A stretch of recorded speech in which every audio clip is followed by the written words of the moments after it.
저는 과거에 마라톤 경기에 몇 번 참여한 적이 있습니다. 마라톤 경기는 사실 42.19km를 달리는 코스인데 제가 풀코스나 또 하프 마라톤에 참여해 본 적은 없고요. 한 10km 정도 되는 정말 짧은 거리를 이렇게 마라톤을 한 경험이 있습니다. 마라톤에 참여해 보신 분들은 아시겠지만 참여하고 신청을 하게 되면은 이 티셔츠랑 여기에 그 넘버 번호표랑 또 그 운동화에 꽂을 이 동그란 칩을 하나 먼저 우편으로 배송해 줍니다. 그 칩이 무엇인가 하면 마라톤을 달릴 때 중간중간마다 센서가 하나씩 있습니다. 그 센서를 통과해서 나의 기록을 인식하는 칩입니다. 한번 생각해 볼까요? 여러분, 마라톤 할 때 수천 명의 사람들이 출발선에 서 있고 뒤에 쫙 서 있죠.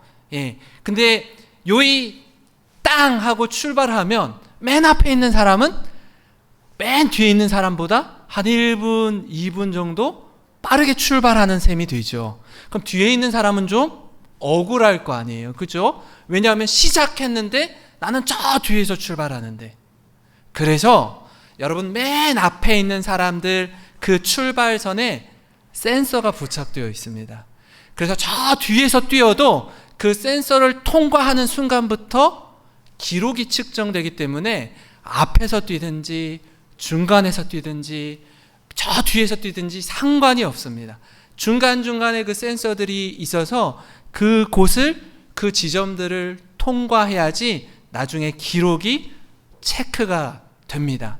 왜 마라톤 대회 주최하는 곳에서 이렇게 센서를 달아 놓았는가 하니 어떤 경우에 어떤 해에 어떤 사람이 출발하고서 뛰다가 중간에 지하철을 탄 거예요.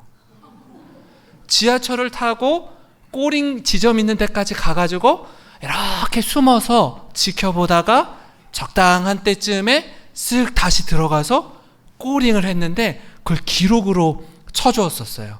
근데 어느 순간 기자가 그 상황을 보고 저 사람 나랑 같이 지하철 탔었는데 그게 들통이 난 거예요. 그래서 이렇게 하면 안 되겠구나. 코스마다 센서를 달아 놓아서 이 지점들을 통과한 데이터가 있는 사람이 이제 완주한 걸로 기록해야 되겠다라고 해서 그렇게 방식을 바꾸었습니다. 근데 2013년도 4월 달에 영국의 런던 마라톤 대회에서 5,000명이 실격되는 초유의 사태가 일어났습니다. 실제 대회인데 뛴 사람 중에 5,000명이 넘는 사람이 마라톤을 완주했는데 실격된 사례가 있었어요. 그래서 왜 그런가 하고 살펴봤더니 1등으로 뛰던 사람과 2등으로 뛰던 사람의 차이가 많이 벌어진 겁니다. 그러니까 1등 선수가 보이지 않게 된 거예요. 그러니까 2등, 3등으로 뛰던 주자가 마라톤 코스를 뛰다가 아차 하고 잘못된 코스로 들어갔다가 다시 나와서 마라톤을 뛰었습니다. 문제는 2등 뒤에 뛰고 있던 5천여 명의 선수들이 누구만 바라보고 뛰었어요? 2등 선수, 앞에 있는 선수만 바라보고 뛰다 보니까 그 뒤를 그대로 따라 뛴 거예요. 그 사람들이 다 결승선에 들어갔는데 문제는 잠깐 벗어나서 뛰었던 거리를 계산해 보니까 263m가 모자른 거예요. 그래서 모두 다 실격 처리가 되었습니다. 이게 실제로 있었던 일입니다. 여러분, 이걸 보면은요, 앞에 선 사람을 따라 우리가 뛴다라고 하는데 나보다 앞선 사람의 방법이 틀렸으면 돌이킬 수 없는 실패를 뒤에 뛰는 사람도 맛보게 된다라는 거예요. 이처럼 한 번뿐인 인생을 우리가 살면서 중요한 것 중에 하나는 바로 방향이라는 것입니다. 속도도 빨리 인생을 앞질러 가는 것도 너무나 중요하지만 더 중요한 건 방향이다라는 거예요. 아무리 빨리 뛰고 아무리 열심히 해도 그 방향이 잘못되면 그 열심은 도리어 자신뿐만이 아니라 자신을 뒤따르고 있는 다른 사람마저도 어렵게 한다라는 것입니다. 괴테는 이렇게 말했습니다. 인생은 속도가 아니라 뭐다? 방향이다라는 것입니다. 신앙생활도 마찬가지입니다. 여러분, 오늘 우리가 읽은 말씀 가운데 사울이라는 청년은 눈먼 열심의 소유자였습니다. 그는 누구보다 하나님을 사랑했고 하나님을 향한 뜨거운 마음으로 가말리엘이라는 당시의 율법 교사요 랍비였던 그 문화의 모범생이었고 수석 졸업생이었습니다.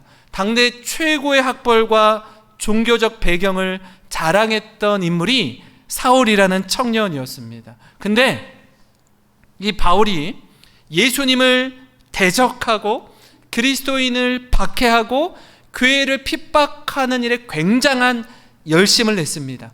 하나님을 사랑했는데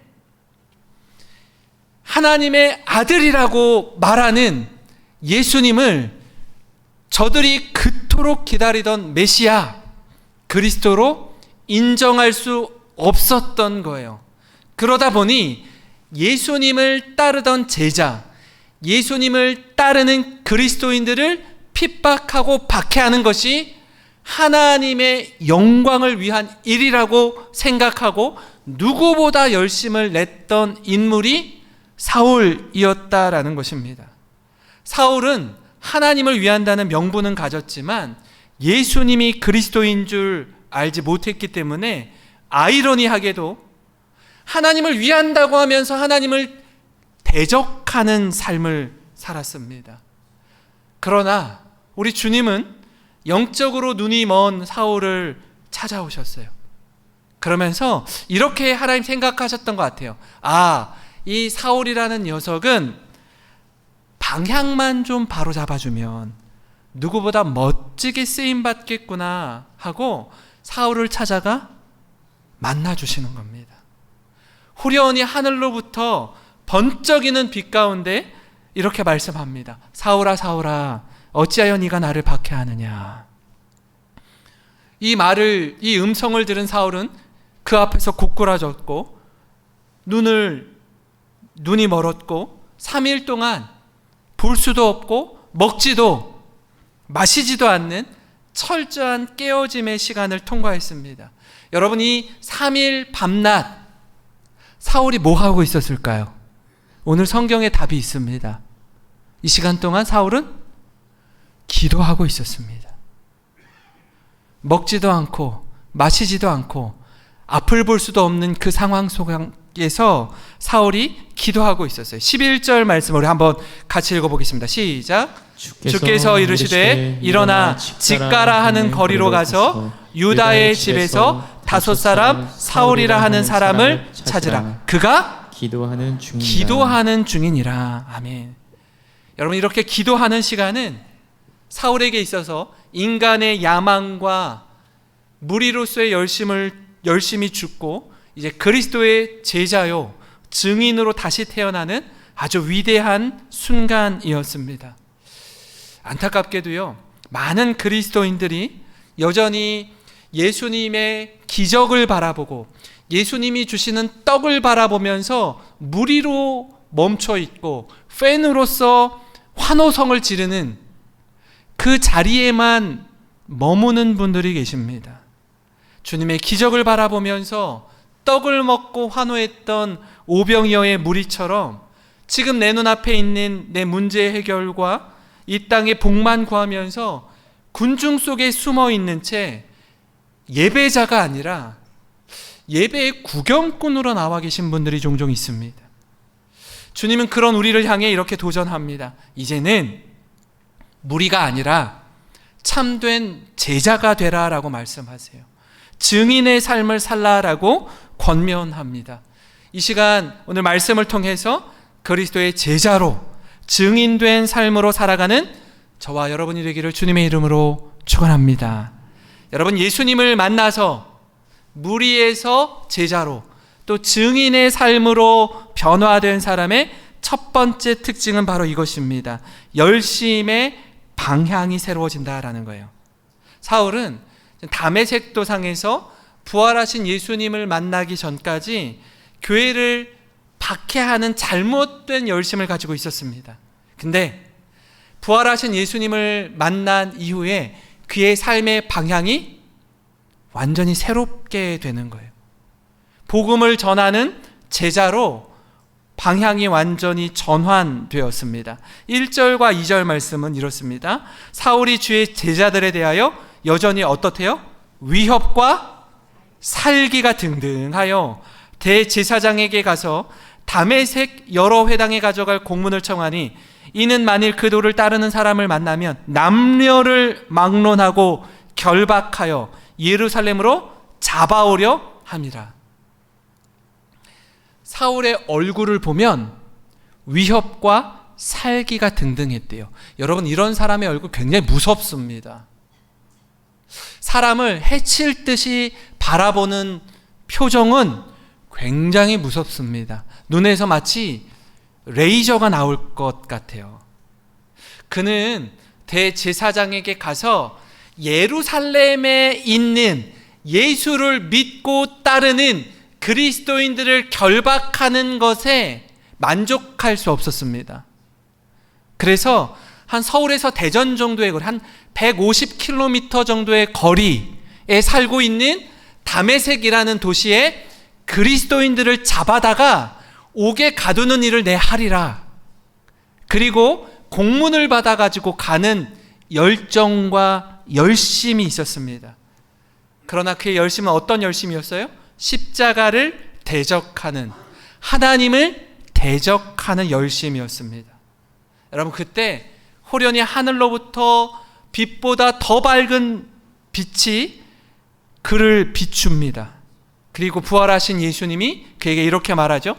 사울아 사울아, 어찌하여 네가 나를 박해하느냐. 주여 니시오니까 나는 네가 박해하는 예수라. 여러분, 사울이 예수님을 한 번도 본 적이 없습니다. 그런데 예수님이 뭐라고 말씀하시죠? 너 왜 교회를 박해하니? 라고 말하지 않으시고 나는 네가 박해하는 예수라 라고 말합니다. 주님은 교회와 자신을 동일시 여깁니다.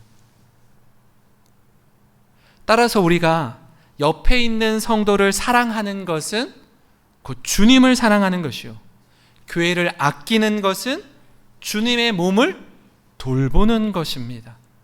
여기서 우리는 교회론이 분명해야 합니다. 이게 불분명해지니까 자신이 다니고 섬기는 교회에 대해서 너무나 쉽게 비판하고 함부로 말하게 되는 거예요.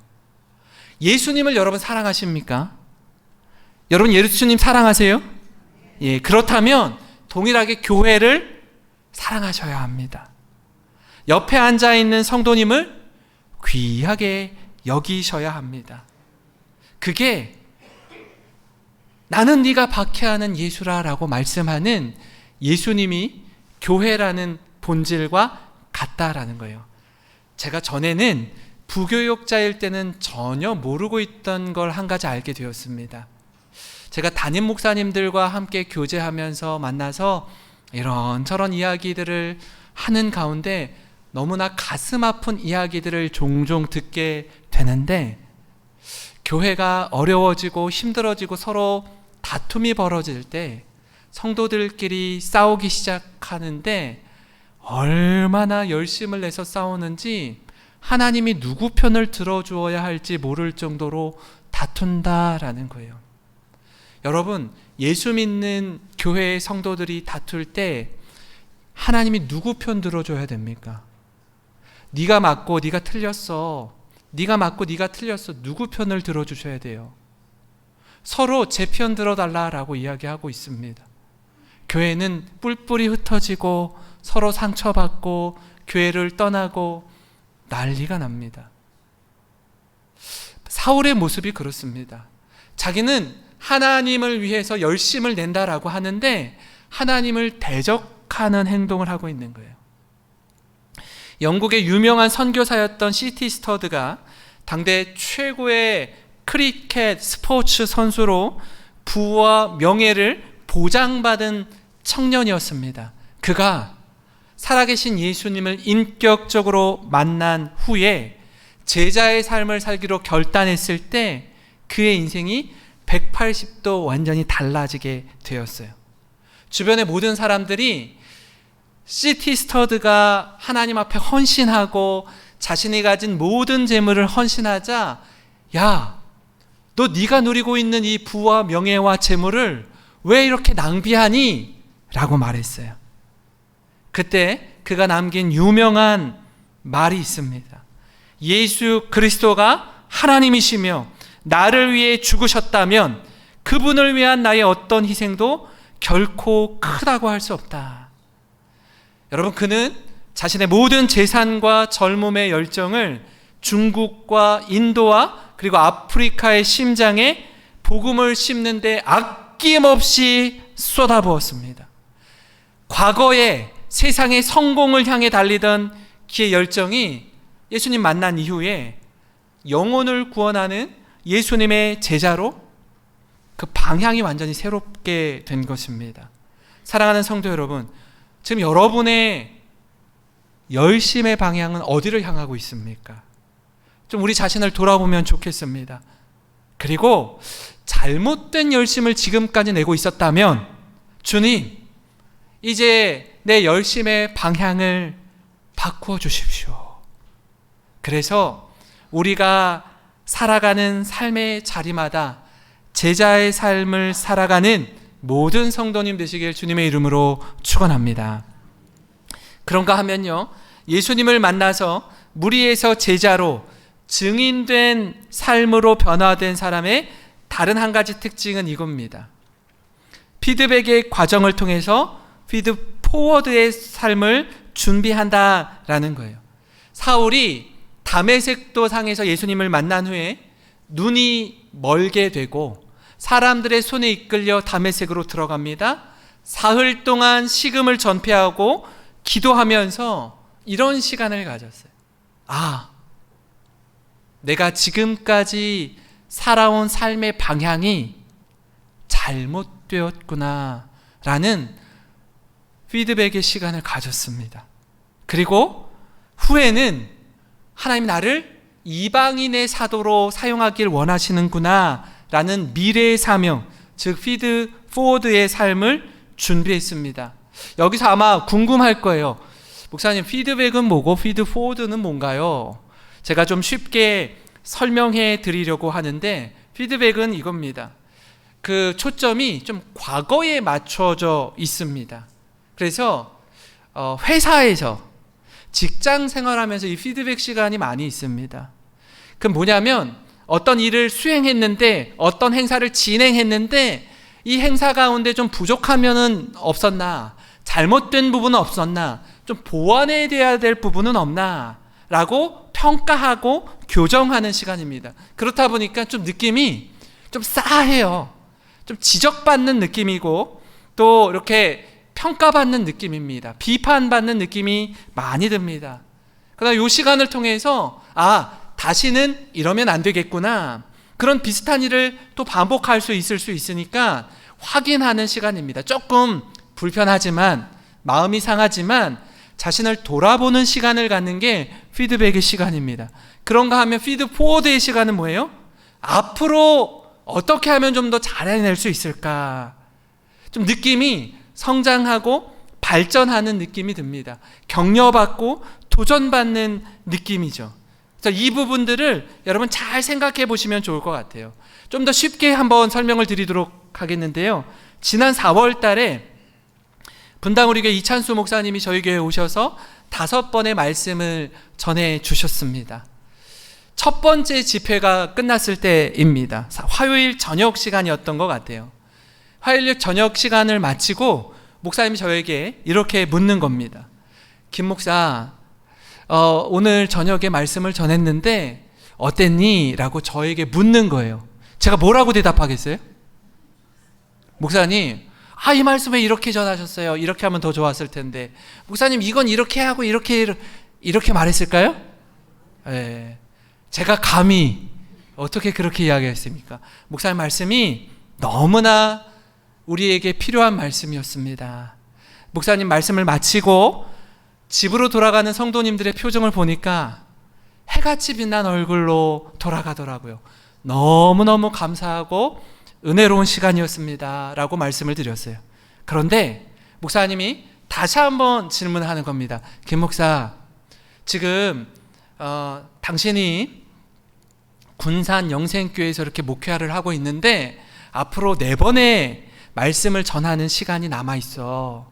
내가 어떻게 하면 김 목사가 목회를 하고 또 이 교회 성도님들이 또 신앙생활 하는데 도움을 줄 수 있을지 한번 이야기해 줄래?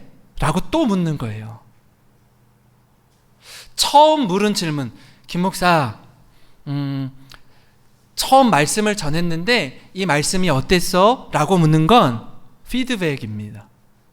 그리고 앞으로 4번의 집회가 더 남아있는데 어떻게 하면 우리 영생교회 성도님들에게 말씀을 잘 전할 수 있을지 알려주면 좋겠어. 그건 뭐예요?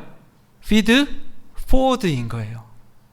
그러니까 목사님은 우리 교회 성도들이 어떻게 하면 하나님을 더 뜨겁게 사랑하고 하나님 말씀 안에 잘 세워질 수 있을지 저에게, 담임 목회를 하고 있는 저에게 이렇게 물어보는 겁니다. 다시요. 사울이 내가 과거에 하나님을 위한다라고 열심을 냈는데 하나님을 위하는 게 아니라 하나님을 대적하는 삶을 살았구나. 3일 동안 금식하며 기도했던 시간이 피드백의 시간입니다. 그럼 난 어떻게 살아야 되지? 앞으로 내 인생은 어떻게 펼쳐져야 되지? 라고 고민하고 기도하는 시간은 피드 포워드의 시간인 거예요. 사랑하는 성도 여러분, 우리 삶에 이 시간이 있기를 소망합니다. 우리 인생 가운데 지난 삶을 돌이켜보고 앞으로의 삶을 어떻게 살아야 되는지 고민하는 시간이 저와 여러분에게 있기를 소망합니다. 같은 맥락에서 8절 9절입니다.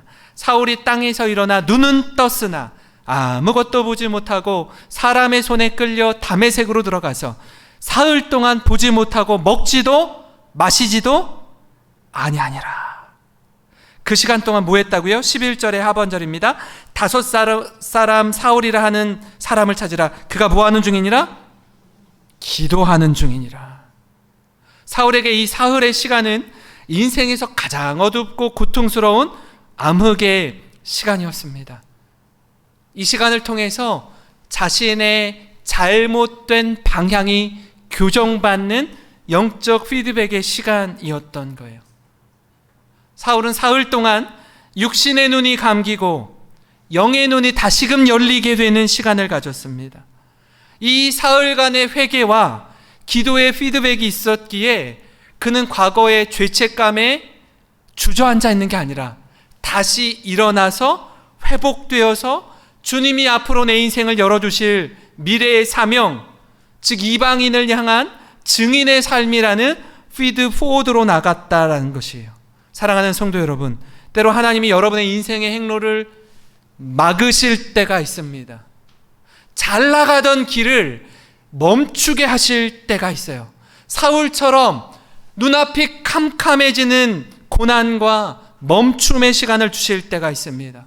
때로는 건강의 적신호로, 물질의 막힘으로, 인간관계의 무너짐으로 인해서 하나님, 왜 내게 이런 암흑을 주십니까?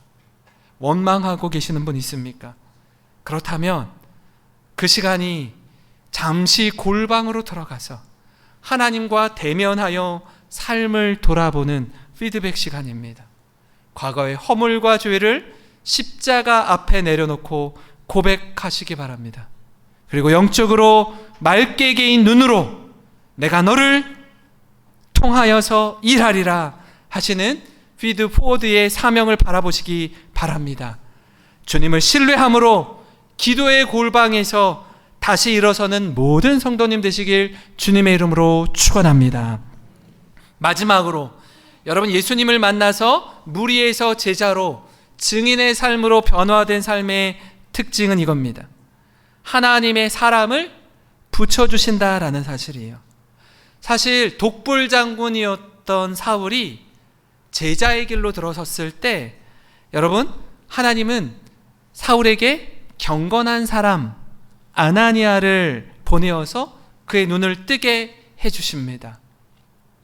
그가 사흘 동안 먹지도 마시지도 않고 금식하며 기도하고 있을 때 하나님이 아나니아를 찾아가서 직가라 하는 거리에 가서 5사람 사울을 만나라 라고 이야기하죠. 그때 아나니아가 이렇게 말합니다.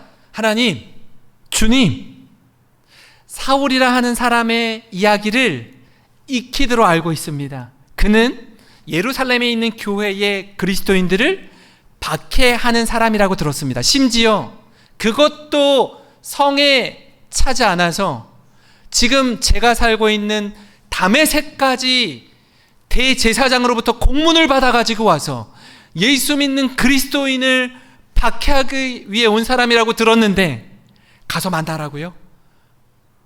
두렵습니다 라고 이야기하는 거예요. 가라! 가라! 라고 이야기하죠. 여러분, 이 사람은 내 이름을 이방인과 임금들과 이스라엘 자손에게 전하기 위해 택한 나의 그릇이라 하고 보내요. 아나니아가 이 얘기를 듣고 어떻게 하죠? 말씀에 순종해서 사울에게 나아갑니다. 그리고 첫 마디가 이거예요. 형제 사울아, 형제 사울아 라고 부릅니다. 전에는까진 원수였는데 이제 그리스도 예수 안에서 형제가 되었다라는 것입니다. 이후에 사울이 여러분 예루살렘 교회에 가서 예루살렘 교회에 갔을 때 어떨까요?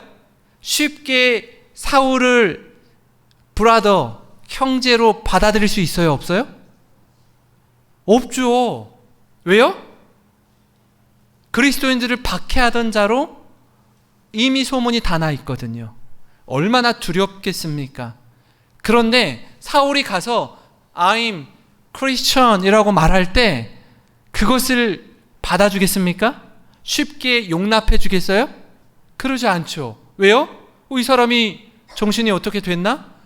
며칠 전까지만 해도 우리를 그렇게 핍박하고 옥에 가둔 사람인데, 심지어 스데반 집사가 돌에 맞아 순교당할 때에 증인들의 옷가지를 지키던 사람인 걸 우리가 알고 있는데 네가 그리스도인이 되었다고? 그걸 어떻게 믿어? 그걸 누가 보증해? 라고 할 때 사울 곁에서 보증해 주었던, 개런티해 주었던 사람이 있습니다. 그 사람이 누구예요? 바나바입니다. 바나바가 예루살렘 교회 성도들에게 저 사울이 회심했습니다, 진짜입니다, 내가 개런티합니다 라고 이야기해 준 거예요. 그러지 않았으면 사울은 사도 바울의 사명, 정말 유럽 전역을 다니면서 교회를 세우고 복음을 전하는 이방인의 선교사로 사명을 감당할 수 없었을 것입니다. 하나님이 하나님의 사람으로 부르실 때에 동역자를 붙여주셔요. 이후에 1차, 2차, 3차 선교 여행을 다닐 때도 디모데를 붙여주셨고 실라를 붙여주셨고 누가를 붙여주셨습니다. 우리는 혼자가 아니라는 사실이에요. 하나님 앞에서 동역자를 통해서 제자를 세우시고 증인의 삶을 살게 해주신다라는 겁니다. 아프리의 속담 가운데 이런 말이 있습니다. 빨리 가려면 혼자 가고 멀리 가려면 함께 가라라는 말이 있습니다. 제자의 길, 증인의 삶은 100m 단거리 경주가 아닙니다. 평생을 달려가야 하는 마라톤이에요. 혼자 남들보다 조금 앞서가는 것 같을지라도 여러분, 그때 사단의 공격을 받기 쉽습니다. 하나님은 사울이라는 위대한 그릇을 빚으실 때 결코 혼자 두지 않으시고 아나니아의 따뜻한 손길을 거치게 하셨고 바나바의 보증을 받게 하셨습니다. 사랑하는 성도 여러분, 오늘 여러분 곁에 앉아서 예배드리는 성도님을 바라보시기 바랍니다. 그분이 바로 하나님께서 우리에게 붙여주신 아나니아요 바나바라는 사실이에요. 우리가 소그룹 다락방에 함께하는 것, 그곳에서 아픔을 나누고 눈물을 흘리며 기도할 때 세상이 줄 수 없는 하늘의 위로와 새 힘을 얻는 것입니다. 저는 우리 교회 성도님들께서 옆에 계신 분에게 따뜻하게 손을 내밀어 주는 아나니아와 같은 사명을 감당하는 저와 여러분이 되기를 소망합니다. 또한 아무도 저 사람의 편이 되어주지 않을 때 내가 너를 어떻게 믿어? 당신이 과거에 어떤 사람인 줄 내가 정확하게 알고 있는데 당신을 어떻게 믿습니까? 라고 할 때 그 사람의 보증이 되어줄 수 있었던 바나바와 같이, 여러분, 바나바는요 이름이 아닙니다. 바나바의 진짜 이름은 요셉입니다. 근데 요셉이라는 이름이 왜 그의 별명이 더 잘 알려졌을까요? 바나바라는 말은요 위로자라는 뜻이에요. 성경에 보면 권위자라고도 나와 있어요. 권위가 잔뜩 있는 사람이란 뜻이 아니라 권면하고 위로하는 사람이라는 뜻의 권위자, 위로자라는 별명이 바나바라는 뜻입니다. 저는 우리 교회 성도님들의 삶이 바나바와 같은 모습들로 충만하기를 바랍니다. 그럴 때에 우리 교회는 세상에 복음을 전하는 교회가 될 줄 믿습니다. 이처럼 서로 돌아보아 사랑과 선행을 격려하는 복된 성도님 되시길 주님의 이름으로 축복합니다. 오늘